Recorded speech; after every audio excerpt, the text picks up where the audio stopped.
Caesar হলো একটা business. Caesar কি? বিজনেস। আমার এই কথা শুনলে বিজনেসম্যানরা একটু অসুবিধা হতে পারে, এতে আমার কোনো যায় আসে না। সত্য কথা হলো সিজার হচ্ছে বিজনেস।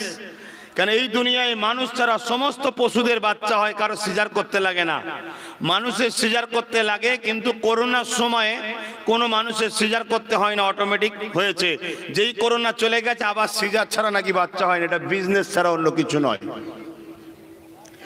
আমার আল্লাহ এত সুন্দর সিস্টেম করেছে, 10 মাস 10 দিন আগে পিছু ওই বাচ্চার আসার সময় দুনিয়ায় চলে আসে। আসার পর কান থাকে, শ্রবণ শক্তি থাকে না, চোখ থেকে দেখতে পায় না, মুখ থেকে কথা বলতে পারে না, হাত থেকে কিছু ধরার ক্ষমতা রাখে না, পা থেকে চলার ক্ষমতা থাকে না। আবার মহান সৃষ্টিকর্তা আস্তে আস্তে আস্তে আস্তে ওই শরীরে সব কটা জিনিসকে আস্তে আস্তে চালু করে দেয়। জোরে বলুন সুবহানাল্লাহ।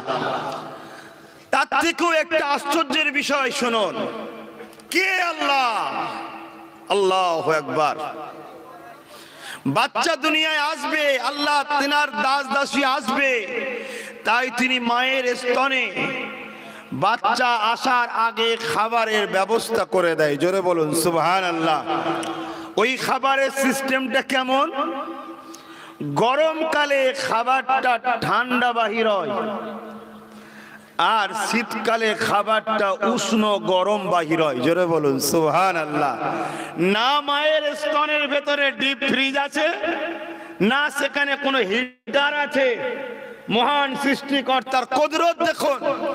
এক মায়ের কোন সময় গরমে বাচ্চা হয়, কোন সময় আবার শীতকালেও বাচ্চা হয়, কিন্তু সিস্টেম মহান রব্বুল আলামিনের এত সুন্দর যে এই বাচ্চা কেন আল্লাহ চায় আমার দাস দাসীগুলো শীতে একটু হালকা গরমটার ভালো লাগবে। দেখুন আমাদের ভালোর জন্য আল্লাহ ঠিক সিস্টেম। আবার গরমকালে একটু ঠান্ডা ঠান্ডা আমার বান্দাদের ভালো লাগে। ঠিক দেখুন নেচার আল্লাহ তাই ব্যবস্থা করেছে।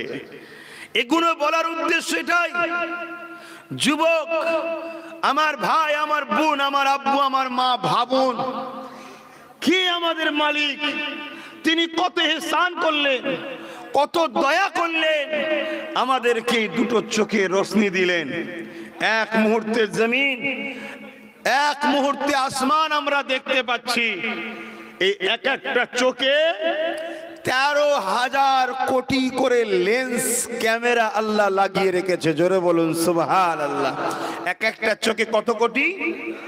13 কোটি নয়, 13,000 কোটি। শোনো বন্ধু, বিজ্ঞান এমনি ইসলাম কবুল করছে না। বিজ্ঞান এমনি ইসলাম কবুল করছে না। বিজ্ঞান যত রিসার্চ করছে তত মোহাম্মদ রসুলের প্রেমিক হচ্ছে। যে মোহাম্মদ বলল কি করে, তখনই তারা রিসার্চ করে পাচ্ছে মোহাম্মদ রসুল বলতে এই জন্যই পেরেছে মোহাম্মদ রসুল হলেন আখিরি মেসেঞ্জার। তিনাকে সৃষ্টিকর্তা পড়িয়েছে, জানিয়েছেন। জোরে বলুন সুবহানাল্লাহ। দুটো কোটে চোখে 26,000 কোটি ক্যামেরা আছে। ভাইয়েরা আমার, সেই আল্লাহ যিনি আমাদেরকে দুটো হাত দিল, বিনিময়ে কিছু নেয়নি।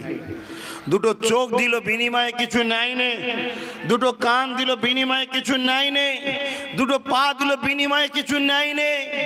এ আমার ভাই, আমার বোন, আমার আব্বা, আমার আম্মা, মালিক শুধু বলেছে আমার দিয়া জিনিস নিয়ে আমার বিরুদ্ধে ইউজ করবি না, আমার পক্ষে ইউজ কর। ডেকে নিয়ে এসে আমি চির শান্তির আমার মেহমান খানায় রাখবো, যেটাকে জান্নাত বলা হয়। জোরে বলুন সুবহানাল্লাহ। আর তুই যদি নেমো খারাম হস, আমার হাতে আমার বিরোধী করিস, আমার পায়ে আমার বিরুদ্ধে চলিস, আমার চোখে আমার অপছন্দের দিয়া জিনিস দেখিস, আমার কান দিয়াতে আমার অপছন্দের জিনিস শুনিস, আমার দিয়া জিন্দেগিটাকে আমার অপছন্দের রাস্তায় কাটিয়ে দিস, তাহলে তোর মতো নেমো খারামকে নিয়ে এসে আমি জাহান্নামে দেবো। শুনছেন তো বাপ? তাহলে নিজের বিবেককে প্রশ্ন করুন, আমরা যদি নেমো খারাম হই জান্নাত যাওয়ার আশা রাখা কি উচিত হবে? আমরা যদি নেমো খালাল হই তবেই তো মালিক আমাদেরকে জান্নাত দেবে। এরপরও দয়ালু মালিক কত দয়া করে। তিনি বলছে যদিও নেমো খারাম হয়েও যাস, যদিও ভুল করে ফেলিস, যদিও অন্যায় করে ফেলিস, আমার কাছে একবার বল আল্লাহ আমি ভুল করেছি, আমি মাফ করে দেবো। জোরে বলুন সুবহানাল্লাহ। কিন্তু চুরিকে চুরি, সিনা চুরি মাফ নাই। ভাইরা, যদি আল্লাহ আমাকে জবানে কথা না দিত, আপনারা আমাকে দাও তো করতেন না, আমি আপনাদের কাছে আসতাম না, এতগুলো মানুষ জড়ো হতে পারতেন না, আমি আপনাকে আল্লাহ পাকের কথা শোনাতে পারতাম না। আল্লাহ বড় দয়া করে আমার জবানে কথা দিয়েছে, তাই আমি আপনাকে কোরআন শোনাচ্ছি, তাই আমি আপনাকে রাসূলের কথা শোনাচ্ছি, তাই আমি আপনাকে আল্লাহর কথা শোনাচ্ছি। এ যুবক, তুমি নিজের দিকে তাকাও।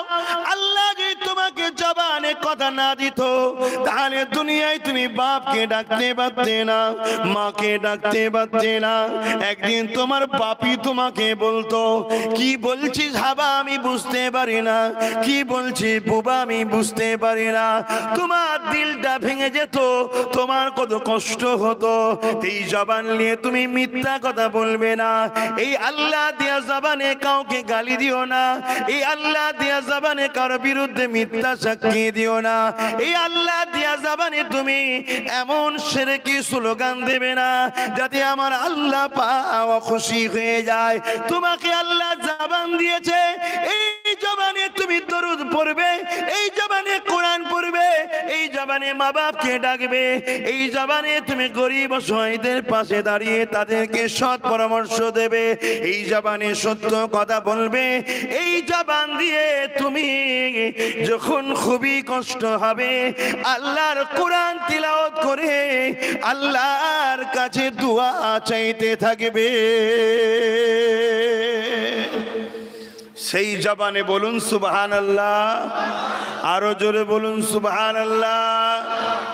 কেন জবান যিনি দিয়েছে তিনি সুবহান, তিনি মহান আল্লাহ, তিনি পবিত্র। কথা বুঝে আসছে? এজন্য আল্লাহ দিয়েছে। তাই জবানকে জবানের জায়গায় খরচ করো, না হয় কিন্তু জবানের হিসাব কিয়ামতের দিন নেওয়া হবে। ভয় করো মালিককে, ভালোবাসো মালিককে। সৃষ্টিকর্তা কত সুন্দর করে আমাদেরকে বানালেন। সূর্য দিয়েছেন আমাদের কাজ কামে যাতে করতে সুবিধা হয়, আলো। আর চাঁদ দিয়েছেন আমাদের জন্য মাসের হিসাব, আর তারা দিয়েছে আমাদের লাইট ল্যাম্পের জন্য। কত সুন্দর সিস্টেম করে তিনি বানিয়েছে আমাদের জন্য।